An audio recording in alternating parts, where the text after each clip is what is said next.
తెలంగాణ ఉద్యమంలో మీది కీలక పాత్ర. తమకు మద్దతుగా ఎక్కువ ఆర్టికల్స్ రాశారంటూ ఆంధ్రజ్యోతి వార్తాపత్రికను కేసీఆర్ ఎన్నోసార్లు ప్రశంసించారు. కానీ ఆయన పార్టీ నేతలు మాత్రం అసలు నిజం తెలుసుకోకుండా నోరు పారేసుకుంటున్నారు. ఏబిఎన్ ఆంధ్రజ్యోతి ఆఫీసులపై దాడి చేస్తామన్న బీఆర్ఎస్ హెచ్చరికకు కేంద్ర మంత్రి బండి సంజయ్ గట్టిగా కౌంటర్ ఇచ్చారు.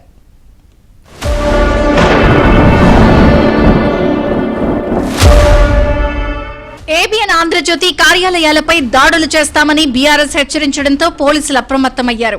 2 కార్యాలయాల దగ్గర భారీ భద్రత ఏర్పాటు చేశారు. ఏబిఎన్ ఆంధ్రజ్యోతికి బెదిరింపుల్ని కేంద్ర మంత్రి బండి సంజయ్ ఖండించారు. ఏబిఎన్ పై దాడులు చేస్తే బీఆర్ఎస్ కు చుక్కలు చూపిస్తామని హెచ్చరించారు. ధైర్యంగా దాడి చేస్తామంటే నేను అడుగుతున్నా, ఇలా బీఆర్ఎస్ పార్టీకి ఒక ఛానల్ ఉన్నది. ఇలా ఏబిఎన్ మీద మీరు దాడి చేసి చూపట్టండి, ఏబిఎన్ మీద దాడి చేసి చూపట్టండి, చుక్కలు చూపడతారు. మామూలు యువమోర్చ కార్యకర్తలు రెడీ ఉన్నారు. మీకు అక్కడక్కడ 10 మంది 20 మంది వస్తారు. మీకు మామూలు 100 మంది ఉన్నారు. ఏబిఎన్ కాదు, ఏ ఛానల్ మీద దాడి చేసే ప్రయత్నం చేసినా బీఆర్ఎస్ లకు భారతీయ జనతా పార్టీ చుక్కలు చూపడుతున్న విషయాన్ని బీఆర్ఎస్ పార్టీ గుర్తుంచుకోండి. నీ గుండాయిజం, నీ అయ్య గుండాయిజం ఈ తెలంగాణ రాష్ట్రంలో నడువు రాసిపెట్టుకోండి. ఏబిఎన్ ఆంధ్రజ్యోతి సంస్థల ఎండీ రాధాకృష్ణ రాసింది ముమ్మాటికి వాస్తవమేనని బండి సంజయ్ అన్నారు. కేసీఆర్ జాగిరా తెలంగాణ అని చెప్పి ఒక ఎడిటోల్ రాస్తే ఏబిఎన్ ఆంధ్రజ్యోతి మీద దాడి చేస్తామని చెప్పి బీఆర్ఎస్ వాళ్ళు అన్నారట. ఇలా ఆ రోజు ఆంధ్రజ్యోతి దినపత్రిక మీ అయ్యే ఉద్యమం చేయకుండా కూడా ఆ రోజు మంచిది. ఏబిఎన్ మంచి పత్రిక, మంచి ఛానల్, దమ్మున్న ఛానల్ అప్పుడు. కానీ ఇప్పుడు మాత్రం మంచిది కాదు. ఎందుకంటే నీ బండారం అంటే బయట అసలు నీ స్వరూపం బయటపట్టిన వాటి. మరోవైపు బీఆర్ఎస్ బెదిరింపుల నేపథ్యంలో ఏబిఎన్ ఆంధ్రజ్యోతికి బీజేవైఎం మద్దతు ప్రకటించింది. ఏబిఎన్ ఆఫీస్ కు పెద్ద ఎత్తున తరలివచ్చిన బీజేవైఎం, ఏబీవీపీ నాయకులు, కార్యకర్తలు ఏబిఎన్ ఎగ్జిక్యూటివ్ ఎడిటర్ వెంకటకృష్ణను కలిసి సంఘీభావాన్ని తెలియజేశారు. కానీ ఎవరి మీద రాశారో వారు వచ్చి మేము దాడి చేస్తాము, గతంలో మేము ఆర్టీవీ దాడి చేసినాము, ఒక మాజీ మంత్రి అవును మేము దాడి చేస్తామని చెప్పడము, అంటే ఈ బెదిరింపు రాజకీయాలు అనేది తెలంగాణలో ఈ మధ్యకాలంలో చాలా ఎక్కువైపోయింది.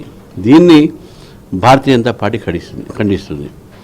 ఏ మీడియా హౌస్ అయినా సరే ముఖ్యంగా మనం అటాక్ చేస్తామనంటే భారతీయ జనతా పార్టీ ఊరుకోదు.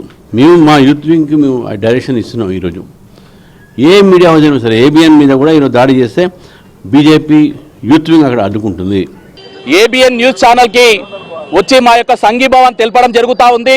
ఏదైతే టీఆర్ఎస్ ప్రభుత్వం ఏదైతుందో ఆ ప్రభుత్వం 10 ఏళ్ల పాటు అధికారాన్ని చెలాయించి కేసీఆర్ కావచ్చు, కేటీఆర్ కావచ్చు, వాళ్ళ అధికారంలో చేసినటువంటి తప్పులన్నింటిని కూడా మీడియా సంస్థలంతా కూడా బయట పెడుతున్నటువంటి తరుణంలో అదే మీడియా సంస్థని ఇరకాటంలో పెట్టించే ప్రయత్నంలో భాగంగా వారి యొక్క కార్యకర్త గుండాలతోని మీడియా సంస్థల పైన దాడి చేయడాన్ని భారతీయ జనతా యువమోర్చా వ్యతిరేకించడం జరుగుతుంది.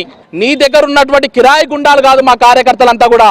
వారు చేస్తున్నటువంటి విషయాలన్నింటినీ కూడా ప్రజలకు తెలియజేసేటువంటి హక్కు మీడియాకు ఉంటుంది.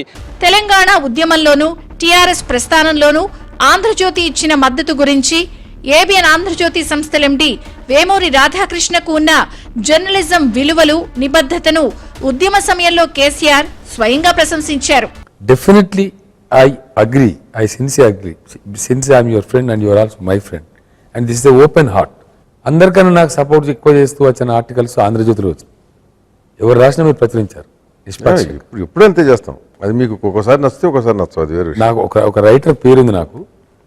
For example I think is librarian Sangisetti Srinivas గారిని ఒక ఆయన రాశారు. What is wrong in KCR statement అని అతను రాస్తే అందరికన్నా ప్రముఖ స్థానం ఇచ్చి ప్రచురించిన పత్రిక కూడా ఆంధ్రజ్యోతి. నేను చదివాను ఆంధ్రజ్యోతిలోనే, మన దగ్గర ఉంది అది. మేము వాటిని ఫోటోస్టాట్ తీసి పంచాం. ఆ రోజు ఆంధ్రజ్యోతి కాపీలు ఎక్కువ కొనుగోలు చేసిన పార్టీ కూడా టీఆర్ఎస్ బహుశా తెలంగాణ వైడ్గా. ఎందుకంటే చదవండి, అర్థమవుతుంది, విషయం తెలుస్తుంది అనే ఉద్దేశం. మీతో నాకు ఉండేటువంటి వ్యక్తిగతమైన సాన్నిహిత్యం అసలు ఈ రాష్ట్రంలోనే కాదు బహుశా దేశంలో రారా పోరా ఒరే అని పిలుచుకునేటువంటి మీ అటువంటి మిత్రుడు. మామూలుగా నేను ఫోన్ చేస్తే రాధా ఎలా ఉన్నారంటారు, ఏంట్రా దొరా ఎలా ఉన్నావు అని మీరు అంటారు. ఈ రకంగా మాట్లాడే వాళ్ళు ఈ రాష్ట్రంలో నాతో ఇంకోరు లేరు. సో నేను మిమ్మల్ని పోగొట్టానుకో, నన్ను పోగొట్టుకోవటానికో లేదా వేరే ఉద్దేశంతో నేను చెప్పట్లా. కేసీఆర్ మాటలకు భిన్నంగా ఇప్పుడు ఏబిఎన్ ఆంధ్రజ్యోతి సంస్థలపై కొందరు నోరు పారేసుకుంటున్నారు. కానీ అసలు నిజాన్ని తెలుసుకోకుండా బెదిరింపు ధోరణిలో మాట్లాడటాన్ని వారి విఘ్నతకే వదిలేస్తున్నాం.